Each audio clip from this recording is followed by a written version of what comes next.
আসসালামু আলাইকুম রহমতুল্লাহি ওয়া বারাকাতুহু। সুপ্রিয় দর্শক, ব বলতে পারেন লং টাইম পর আমি বসছি ফারাহ সংক্রান্ত আরেকটা ভিডিও বানাইতে। মানে আমাদের যে পূর্বের একটা সিরিজ চালু করছিলাম যে ফারাহ সংক্রান্ত স্টেপ বাই স্টেপ আমরা আলোচনা করব। সো ওইটারই ৩য় নাম্বার পর্বে আপনাকে জানাচ্ছি গ্রিটিং অ্যান্ড ওয়েলকাম। সো আজকের এই পার্টের মধ্যে বেসিক্যালি যেই বিষয়টা নিয়ে আলোচনা হবে ইনশাআল্লাহ, সেটা হলো মৃত ব্যক্তির সাথে, যেমন ধরেন আমি মারা গেছি, আমার সাথে সম্পর্কিত হকগুলো কি এবং সেইগুলো একটু ইন্টারপ্রিটেশন। সো চলুন আমরা মূল ভিডিওটা শুরু করি। তার পূর্বে বলবো, পূর্বের যে ১-২ নাম্বার পার্টগুলো রয়েছে যদি না দেখে থাকেন, আমি বলবো আমি ভিডিও ডেসক্রিপশন বক্সে ওইগুলোর একটা লিঙ্ক আ মেনশন করে দিব।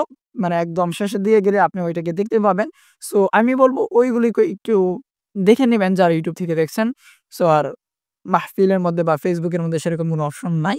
যার কারণে আমি দিতে পারছি না। I am extremely sorry. So ওই পার্টগুলি একটু অনুগ্রহপূর্বক দেখে নিবেন, তাহলে এই পার্টটা বুঝতে আরো বেশি সহজ হবে। তো আজকে আমাদের মূল আলোচনার বিষয়টা আমরা শুরু করে ফেলি চলুন। তো মৃত ব্যক্তির সাথে সম্পর্কিত হক হচ্ছে ৪ টি। মনে রাখবেন, মৃত ব্যক্তির সাথে সম্পর্কিত হক হচ্ছে ৪ টি। ১, মৃত ব্যক্তির সাথে হক হচ্ছে ৪ টি। ১ নাম্বার তার দাফন-কাফন। ২ নাম্বার তার মৃত ব্যক্তির যে ঋণ আছে সেগুলো পরিশোধ করা। ৩ নাম্বার তার ওসিয়ত। ৪ নাম্বার তার সম্পদ যে মৃত ব্যক্তির উত্তরাধিকারী যারা আছে তাদের মাঝে বন্টন করে দেওয়া। সো আসো আবার আমরা স্টেপ বাই স্টেপ এটাকে আলোচনা করি। সো ১ম এ যেটা মৃত ব্যক্তির দাফন-কাফনের ব্যবস্থা করা। প্রথমত যেমন ধরেন আমি মারা গেছি। তো ১ম কাজ হচ্ছে আমাকে দাফন-কাফন করতে হবে। সো অনেক সময় দেখা যায় কি অনেকেই ঋণ পায়, ঋণ পাওয়ার পর বলে যে আ যতক্ষণ পর্যন্ত আমার ঋণ পরিশোধ না করা হয়, ততক্ষণ পর্যন্ত ওই লাশটাকে দাফন করতে দেওয়া হবে না। এই ধরনের কাজ ইসলামের মধ্যে একটা গর্হিত একটা কাজ। এটা ইসলাম এতটাও সাপোর্ট করে না যে আপনি একজন মৃত ব্যক্তির লাশ জমিনে রেখে আপনি তার থেকে ঋণ পাচ্ছেন। আপনি যদি তার লাশটাকে যদি আপনি দাফন করতে না দেন, তাহলে আপনাকে ওই মৃত ব্যক্তি এসে কি আপনাকে টাকা দিয়ে যাবে? বা আপনি যে ঋণটা পাবেন সেটা কি ওই মৃত ব্যক্তি এসে দিয়ে যাবে? Absolutely not. সো আপনি যে মৃত ব্যক্তির লাশটাকে আটকিয়ে রাখছেন, জমিনে রেখে দিচ্ছেন, এটা কিন্তু আপনি মৃত ব্যক্তি যদি জান্নাতি হয়, তাহলে আপনি তাকে জান্নাতের পথে যেতে বাধা দিচ্ছেন। আর যদি ওই ব্যক্তি জাহান্নামী হয়, তাহলে আপনি তাকে জাহান্নামের পথে বাধা দিচ্ছেন। আপনি সরাসরি আল্লাহর সাথে চ্যালেঞ্জ করছেন। এই ধরনের কাজ একদমই করবেন না। এটা ইসলামের চোখে যেরকম খারাপ দেখায়, সেভাবে আমাদের সামাজিকভাবেও এটাকে খারাপই দেখা যায়। আপনি একজন মানুষের এটা অমানবিক একটা বিষয় আপনি বলতে পারেন। এটার মাধ্যমে আপনি মানবিকতার পরিচয় দিচ্ছেন না। আপনি একঘেয়েমি যেটাকে বলা হয়, মানে ওইটা আপনি করতে পারতেছেন। বাট ওই ব্যক্তিটার যে লাশটা যে জমিনে থাকার পর ওইটা যদি দুর্গন্ধ ছড়ায় বা একটা কিছু হয়, ওইটা ওইটার দায়ভার তো আপনাকে নিতে হবে। ওই ব্যক্তি ঋণ নিয়েছে, ঋণ নেওয়ার পর মারা গেছে। এখন সেই ব্যক্তি এটা আপনার বিলটাকে পে করতে পারে নাই। কোনো একটা কারণে হয়তো আপনি তাই বলে কি তার লাশটাকে আপনি জমিনে রেখে দিবেন? এই কাজ কখনো করবেন না। একজন মুসলমান হিসেবে আমাদের এটা কাম্য নয়। অবশ্যই মনে রাখবেন, এটা মুসলমানের কাম্য হতে পারে না। একজন মুমিনের কাম্য এটা হতে পারে না। তো যাই হোক, আমরা এই বিষয়টা থেকে একদমই সতর্ক থাকবো। এটার মধ্যে দাফন-কাফনের মধ্যে এখন আসেন যে দাফন-কাফন কিরকম ভাবে করবেন? সো যদি দাফন-কাফনের সর্বপ্রথম অধিকার হলো মৃত ব্যক্তির রেখে যাওয়া সম্পদ থেকে। ধরেন আমি মারা গেছি, আমার রেখে যাওয়া সম্পদ থেকে আমার দাফন-কাফনের ব্যবস্থা করবেন। আর এখনকার সময় দেখা যায় কি যে ছেলে চাকরি করে ওই ছেলের এটাতে, হ্যাঁ, আপনি যার এটাতেই করেন না কেন এটা কোনো ফ্যাক্ট না। তবে সর্বোত্তম হলো বা আ মৃত ব্যক্তি রেখে যাওয়া সম্পদ থেকে এটা করাটা ভালো। তবে যদি আপনার মৃত ব্যক্তির এখান থেকে খরচ না করে আপনি অন্য কেউ দেয়, তাহলেও সমস্যা নাই। এটা আ সেরকম কোনো বিষয় না। তবে একটা বিষয় লক্ষ্য রাখা উচিত, মৃত ব্যক্তির দাফন-কাফনের সময় যে কাফনের যে কাপড়গুলো বা দাফন-কাফনের যে খরচপাতি, ওইটার মধ্যে যেন এরকম না হয় যে মৃত ব্যক্তির আ টাকা স্পেন্ড করতে বা ওই ব্যয় করতে টাকা আপনার মানে একদম কার্পণ্য করতেছেন। চিপ যেটাকে বলা হয়, আ সেরকম কিছু করতেছেন। আবার খুব এক্সপেনসিভ কিছু করতেছেন, সেরকম কিছু করবেন না। মানে একদম সস্তাও কিছু করবেন না, যেটাকে কার্পণ্যতা বলে বা কৃপণতা বলে, সেরকম কিছু করবেন না এবং অতিরিক্ত ব্যয় যেটা, সেটাও করবেন না। অতিরিক্ত ব্যয় এবং অপব্যয় ২ টাই করা যাবে না। একদম মানে মাঝামাঝি যেটা ইসলাম মাঝামাঝি পর্যায়ে সবচেয়ে বেশি বেশিরভাগ ক্ষেত্রে প্রায়োরিটি দিয়ে আসছে। সো আপনি এক্ষেত্রে মাঝামাঝি পর্যায়ে যেটা ওইটাকে আপনি ফলো করবার ট্রাই করবেন। এক্ষেত্রে পুরুষের জন্য হলে কাপড় হবে আপনার আ পুরুষের জন্য ৩ এর অধিক আর মহিলার জন্য ৫ এর অধিক কাপড় ব্যবহার করা। যেমন ধরেন একজন পুরুষ, আমি যেহেতু পুরুষ, আমি মারা গেলে ৩ কাপড়ের অধিক কাপড় দিয়ে আমাকে দাফন-কাফন করতে হবে। আর যদি কোনো ব্যক্তি এরকম হয়, যেমন ধরেন আপনি এমন একটা মানে রিজন এর মধ্যে আছেন যেখানে আ ওই ব্যক্তিকে একটা কাপড় দিয়েই জাস্ট আপনি দাফন করতে পারবেন। সেক্ষেত্রেও কোনো সমস্যা না। আপনার দাফন-কাফন হয়ে যাবে। তবে যদি আপনি নরমাল যেটা সবচাইতে ভালো হয়, একটা সৌন্দর্যতা আছে আপনার। সো সেই ক্ষেত্রে পুরুষের জন্য ৩ কাপড়ের অধিক ব্যবহার করবেন এবং মহিলার জন্য ৫ কাপের অধিক ব্যবহার করবেন যদি সেরকম সামর্থ্য থাকে। সো এই হচ্ছে আরকি মূল বিষয়। সো এই বিষয় নিয়ে আপনারা আপনাদের আশেপাশে আলেম যারা আছে তাদেরকে জিজ্ঞেস করলে আরো বিস্তারিত আপনাদেরকে জানাতে পারবেন। But I have a little knowledge, so I try to giving knowledge just little bit. I have not a huge knowledge that I can give you a lot of knowledge which will help you to know about Islam. So as much as I know, I try to inform you about Islam. So try to, if I made any mistake, don't forget no comment me that you made mistake over there, you made mistake there, so don't forget to comment me. So let's see in the next. তো এই উপরোক্ত যে বিষয়টা আছে, মানে আমরা একটু আগে যে বিষয়টা আলোচনা করলাম সেটা হলো মৃত ব্যক্তির কার্পণ্যতাও করা যাবে না, এরকম কিছু করা যাবে না। আবার আপনি যদি ওই মৃত ব্যক্তির কাছে ঋণ পান, যে এরকম কিছু করবেন না যেন ওই মৃত ব্যক্তির লাশ জমিনেই থেকে যায়। সো এই বিষয়গুলো থেকে একদমই বি কেয়ারফুল থাকবেন। তো চলুন এবার আমরা ২ নাম্বার আলোচনায় চলে যাই। সো ২ নাম্বারে যেটা আসে সেটা হলো মৃত ব্যক্তির যে ঋণ আছে, ২ নাম্বার হলো মৃত ব্যক্তির ঋণ। সো ২য় অধিকার হচ্ছে মৃত ব্যক্তির সম্পদ থেকে তার যে ঋণ আছে, যেমন ধরেন আমার কথার কথা, আমার ধরেন ৳৫০০,০০,০০,০০০ আছে। এখন আমার ঋণ আছে হচ্ছে আপনার ৳৪০০,০০,০০,০০০। এখন ১ম কাজ হচ্ছে আমার দাফন-কাফনের পর আ ওই ৳৪০০,০০,০০,০০০ যে ঋণ পাবে তাকে দিয়ে দেওয়া। এখন আমার উত্তরাধিকারী যদি চিন্তা করে যে ৳৪০০,০০,০০,০০০ ঋণ করলে আর মাত্র আমরা পাইতেছি হচ্ছে গিয়ে ৳১০০,০০,০০,০০০। সো ৳৫০০,০০,০০০ থেকে আমরা ৳১০০,০০,০০০ কেন নেব? আমরা ওই ঋণ আদায় করব না। হ্যাঁ, অবশ্যই আদায় করতে হবে। কারণ ঋণ এটা অবশ্যই আদায় করতেই হবে। আপনি ওসিয়তের বিষয়ে ভিন্ন, ওসিয়তের ক্ষেত্রে কিছু ক্ষেত্রে ছাড় দেওয়ার ব্যবস্থা আছে। বাট ঋণের ক্ষেত্রে সেরকম ছাড় দেওয়া সেরকম কোনো ব্যবস্থা নাই। এমনকি মৃত ব্যক্তির সমস্ত, ধরেন আমার ৳৫০০,০০,০০,০০০ উপরে ঋণ। এখন আমার যেহেতু সম্পদের মালিকই আমি ৳৫০০,০০,০০০, এখন আমার উত্তরাধিকারীদের কাজ হচ্ছে আমার থেকে এই ৳৫০০,০০,০০০ দেওয়ার পর আরো যতটুকু থাকে ওইটা তাদের মধ্যে একজন জিম্মাদার হয়ে আমার ঋণ আদায় করে দেওয়া। এই ক্ষেত্রে অবশ্যই এই বিষয়টা মাথায় রাখতে হবে। আমরা অনেকেই করি কি, যে বাবার এত টাকা ঋণ ছিল, মায়ের এত টাকা ঋণ ছিল। জাস্ট জানাজার ময়দানে বলি যে যদি কেউ ঋণ পেয়ে থাকেন আল্লাহর ওয়াস্তে আমাদেরকে জানাবেন। We try to pay your rent. So আমরা এই কথাটা কিন্তু বলি। কিন্তু পরবর্তীতে দেখা যায় কি আমরা এটাকে একদমই আদায় করি না বললেই চলে। সো এই হচ্ছে একটা বিষয়। এগুলো থেকে অবশ্যই সাবধান থাকবেন। যদি মৃত ব্যক্তির সমস্ত সম্পদ শেষ হয়ে যায়, একজন জিম্মাদার হয়ে সবার মধ্য থেকে কালেকশন করে হইলেও আপনারা নিজেদের মধ্যে ওই মৃত ব্যক্তির ঋণ পরিশোধ করে দিবেন। আর যদি না পারেন বলবেন যে, "ভাই, আমরা এতটুকু পারছি, আর পারতেছি না। আমাদেরকে যদি আপনার ছাড় দেওয়ার কোনো অপশন থাকে আমাদেরকে একটু ছাড় দেন, না হয় আমাদেরকে একটু সময় দেন।" আপনারা এভাবেও হলেও এই যে মৃত ব্যক্তির ঋণকে বাঁচিয়ে রাখবেন না। আল্লাহ ওয়াস্তে মৃত ব্যক্তির ঋণ পরিশোধ করে দিবেন ইনশাআল্লাহ। সো এখানে যে আ গ্রন্থকার কয়েকটি বিষয় উল্লেখ করছে। একটা হলো যে ঋণ আদায়ের সকল সম্পত্তি শেষ হয়ে গেলেও তা আদায় করতে হবে। একটু আগে আমি যে বিষয়টা বললাম। তারপর ঋণ সম্পদের চেয়ে বেশি হলে উত্তরাধিকারীগণ সক্ষম হলে জিম্মাদার হয়ে তা আদায় করবে। আমি একটু আগে যে বিষয়টা বললাম।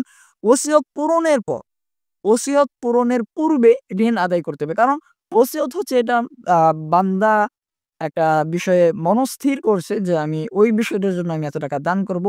ওইটা না দিলেও সমস্যা নাই। কিন্তু ঋণটা কিন্তু বান্দার হক। আর বান্দার হক মাস্ট বি আদায় করতে হবে। আর ওসিয়ত এটা আ এরকম পর্যায়ে যে এটা আল্লাহর হক বলা যায়। যেহেতু আপনি ন্যাকপূর্ণ কাজের জন্য আপনি এটা করবেন। সো ওসিয়ত করে গেলেন যে ওই মাদ্রাসায় আমার সম্পদ থেকে এতটুকু সম্পদ আমি দান করব, বা ওই মসজিদে বা ওই এতিমখানায় বা ইত্যাদি বিষয়ে আপনি বিভিন্ন পারপাস আপনি দান করতে পারেন। সো এটা একটা বিষয়। সো ওইটা আপনার সরাসরি উপকারে আসতেছে। মানে আপনার সওয়াব এখন সওয়াব হইতেছে বিধায় আপনি যদি চিন্তা করেন যে আমি ঋণ দিব না, এটাই দিব। এটা কিন্তু হবে না। আপনার একটা কথা মনে রাখবেন যে আ আমি কালকেও আয়াতটা পড়লাম যে আমি আয়াতটা ভুলে গেছি। আমি বাংলাটা একটু বলি যে আমি রেফারেন্সটা ওইখানে মানে স্ক্রিনের মধ্যে দেওয়া ট্রাই করব ইনশাআল্লাহ। ওই যে আল্লাহ রাব্বুল আলামিন বলেন যে, "পূর্ণ কাজ বান্দার আ মানে তাওবা বান্দার পূর্বের অতীতের গুনাহকে আ মুছে দিয়ে ওই গুনাহটাকে আপনার সওয়াবে বা পুণ্যে পরিবর্তন করে দেয়।" তো এখন যে আপনি চিন্তা করেন যে আমি এটা দান কইরা মানে করব মানে ঋণ দিব না। সো ঋণ না আদায় করে এটা কিন্তু একটা কবিরা গুনাহ। কারণ আপনি বান্দার হক নষ্ট করছেন। এটা প্রতারণা করছেন আপনি।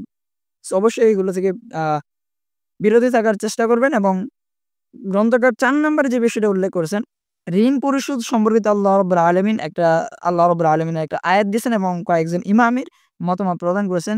এখানে মিন বাদি ওয়াসিয়্যাতি ইউসা বিহা আও দাইন এটা সূরাতুন নিসার ১১ নম্বর আয়াত প্রবাবলি ১১ এবং ১১-১২ নম্বর আয়াতের দিকে এই কথাটা বেশিরভাগ সময় আসে যে মিন বাদি ওয়াসিয়্যাতি আওসা বিহা আও দাইন। এই আয়াতটা বারবারই আসে যে মৃত ব্যক্তির কর্জা বা ঋণ এবং ওসিয়ত আদায়ের পর যে তাদের উত্তরাধিকারীদের সম্পদ বন্টন করে নেবে। সো ঋণ আদায়ের ব্যাপারে ইমাম আবু হানিফা রাহমাতুল্লাহির মতামত হলো মৃত্যুবরণ করার মাধ্যমে আল্লাহর ঋণ আদ আ আল্লাহর ঋণ অর্থাৎ যাকাত, কাফফারা এগুলো রহিত হয়ে যাবে। কেননা এগুলো হচ্ছে ইবাদত। আমি একটু আগে যে বিষয়টা আপনাদেরকে বোঝানোর ট্রাই করছিলাম ইমাম আবু হানিফা রাহমাতুল্লাহ এই কথাটা এখানে বলতেছেন যে ঋণ ঋণের ব্যাপারে তার অভিমত হলো আল্লাহর ঋণ। মানে ওই যে আপনার ওই ওসিয়ত যেটা ওইটা আল্লাহর সাথে আপনার ঋণ। সো ওইটা বান্দার এটা কাফারা হয়ে যাবে। যেহেতু বান্দা মৃত্যুবরণ করে গেছে, করে ফেলছে। সো ওইটা মিটমাট হয়ে যাবে আল্লাহর বান্দার মাঝে। সেটা আদায় করতে হবে না। অর্থাৎ যাকাত, কাফারা এগুলো রহিত হয়ে যাবে। মানে এগুলো আদায় আর করতে হবে না। এগুলো বন্ধ হয়ে যাবে বা এগুলো আর আদায় করার কোনো প্রয়োজন নাই। কেননা এগুলো হচ্ছে ইবাদত। উনি যে যুক্তিটা পেশ করেছেন সেটা হলো এটা হলো ইবাদত। আর ইবাদত নিজে আদায় করতে হয়। কিন্তু ইমাম হাজম ও শাফিঈ রাহমাতুল্লাহ আলাইহি বলেন আ দাইনুল্লাহ তথা যাকাত কাফারা বান্দার ঋণের উপর অগ্রাধিকার পাবে। মানে দীনুল্লাহ যে যাকাত কাফারার বান্দার ঋণের উপর অগ্রাধিকার পাবে। মানে আমার যে ঋণ আছে ওইটার উপরে আমার ওই কাফারাটা সর্বাধিক প্রাধান্য পাবে। সেটা ইমাম আ হাজম ও শাফিঈ রাহমাতুল্লাহি আলাইহির অভিমত। সো আপনি যে মাযহাবের অনুসারী হন আপনি সেটাই ফলো করবেন। যেহেতু আমি হানাফি মাযহাবের অনুসারী সো আমি এটাই ফলো করব। ওসিয়ত পূরণ হচ্ছে ৩ নম্বর হচ্ছে ওসিয়ত পূরণ। ঋণ পরিশোধ করার পর মৃত ব্যক্তির পরিত্যক্ত সম্পদ ধারা ওসিয়ত করতে হবে। প্রিয় নবী সাল্লাল্লাহু আলাইহি ওয়াসাল্লামের বাণী ওয়া সুলুসু কাসীরা মানে সম্পদের ৩ ভাগের ১ ভাগ আপনি ওসিয়ত হিসেবে করতে পারবেন। ওসিয়ত ১/৩ বেশি হলে তা ওয়ারিসদের সম্মতিক্রমে কার্যকর হবে। ধরুন আমি আ ১/৩ মানে ৩ ভাগের বেশি করছি। ৩ ভাগের ১ ভাগ আমার করার নিয়ম। রাসূল সাল্লাল্লাহু আলাইহি ওয়াসাল্লাম বলেন সুলুসু কাসীরা ৩ ভাগের ১ অংশ আমি ৩ ভাগের চেয়ে বেশি করে ফেলছি। এখন বা ২ ভাগ করে ফেলছি। সো এই ক্ষেত্রে আমার যারা ওয়ারিশ আছে তারা যদি একটা বিষয়ে তাদের আ অপিনিয়ন যদি ইকুয়াল হয়, সবাই যদি একটা মতের পক্ষে ভোট দেয় তাহলে সবাই যে একটা মতকে সাপোর্ট করে যে না যেহেতু উনি ওসিয়ত করেছে তো আমরা আদায় করে দেই। সেক্ষেত্রে তাদের ওসিয়ত মানে আমার ওসিয়ত কার্যকর হবে তাদের আ ইয়ার উপর ভিত্তি করে মানে তাদের মতামতের উপর করে। আর তাছাড়া অন্যথায় আপনার ওই ১/৩ আদায় করতে হবে। ৪ নম্বরে যে উত্তরাধিকারীদের মাঝে বন্টন। সর্বশেষ হলো আল কুরআন এবং সুন্নাহ এবং রাসূল সাল্লাল্লাহু আলাইহি সাল্লামের হাদিস দ্বারা যে ফারায়েজ হইছে যাউযিল ফুরুস এবং আসাবা এবং যাউযিল যাউযিল আরহাম। প্রথমে প্রথমে যাদেরকে আপনি সম্বোধন করেন তারা হলো যাউযিল ফুরুস। ফুরুদ বলা হয় যাদের অংশ কুরআনে নির্ধারিত। এরপর হচ্ছে আসাবা যাদের অংশ কুরআনে নির্ধারিত নয়।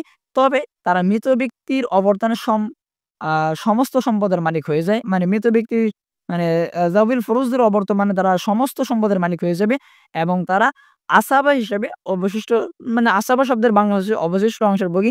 সো আমরা যখন আসাবা এবং যাবিল ফুরুজ এগুলো আলোচনা করব তখন আরো বিস্তারিত বুঝতে পারবেন। আর এখানে জাস্ট আমি একটু নক করে দিচ্ছি এবং যাউবিল আরহাম বলা হয় দূরবর্তী যে আত্মীয়গণ আছে মানে এতটাও কাছে না মনে হয় অনেকটা দূরে সেরকম আত্মীয়, তাদের মাঝে আমার সম্পদ বন্টন করে দিতে হবে। তবে এখানে কিছু বিষয় আছে যে কে থাকলে কে সম্মত হবে না। ওইটাই কিন্তু সবচাইতে বেশি কঠিন বিষয়। ওইগুলো নিয়ে আমরা ইনশাআল্লাহ পরবর্তী ভিডিওতে আলোচনা করব। আজকের আলোচনা এখানেই সমাপ্তি টানবো। It's 'cause I have already spent 15 minute plus. So আমিও একটু মানে গ্যাসের প্রবলেম ফেস করতেছি। ওই আম্মা পিঠা বানাইছিল ওইগুলো মানে প্রচন্ড পরিমাণে বেশি গেছি। 'Cause I love eating sweet. That's it. Okay. So এই হচ্ছে আরকি মূল বিষয়। আশা করছি আপনাদের এই ভিডিওটা অনেকটা উপকারে এসেছে। আর যদি আপনাদের মাঝে কোনো প্রশ্ন থাকে সো করতে পারেন এবং আমাদের পূর্বের ভিডিওগুলো দেখবেন ইনশাআল্লাহ। ওইগুলোতে আমি বিভিন্ন ইনফরমেটিভ বিষয় আমি তুলে ধরার চেষ্টা করেছি। আপনারা সেগুলো দেখে আপনারা আপনাদের ব্যক্তিগত লাইফে এপ্লাই করবেন এবং এই আরকি এবং সকলে গুনাহ থেকে বেঁচে থাকার চেষ্টা করবেন এবং আমার জন্য দোয়া করবেন। মানে অতীতে যা হইছে সেগুলো সবকিছু বাদ দিয়ে আমরা যেন নতুন করে আমাদের জীবনটাকে সাজাতে পারি। আমাদের পূর্বের প্রত্যেকটা গুনাহের জন্য যেন আল্লাহ রাব্বুল আলামিনের কাছে তওবা করতে পারি এবং আল্লাহ রাব্বুল আলামিন আমাদের প্রত্যেকের পূর্বের বড়, ছোট সমস্ত গুনাহগুলোকে ক্ষমা করে দিয়ে ন্যায় দ্বারা পরিপূর্ণ যেন করে দেন। এই আরকি বিষয়। আর জানি না আমার পরীক্ষার রেজাল্ট কবে দিবে। সো সবাই দোয়া করবেন যেন আল্লাহর মেহেরবানিতে আ একটা ভালো একটা রেজাল্ট পাই। সো দোয়া করবেন এবং যে স্বপ্ন আল্লাহ রাব্বুল আলামিন দিনের জন্য যেন সেই স্বপ্নগুলোকে কবুল করেন। এই আরকি ওমা তাওফিক ইল্লা বিল্লাহ। আসসালামু আলাইকুম রাহমাতুল্লাহ।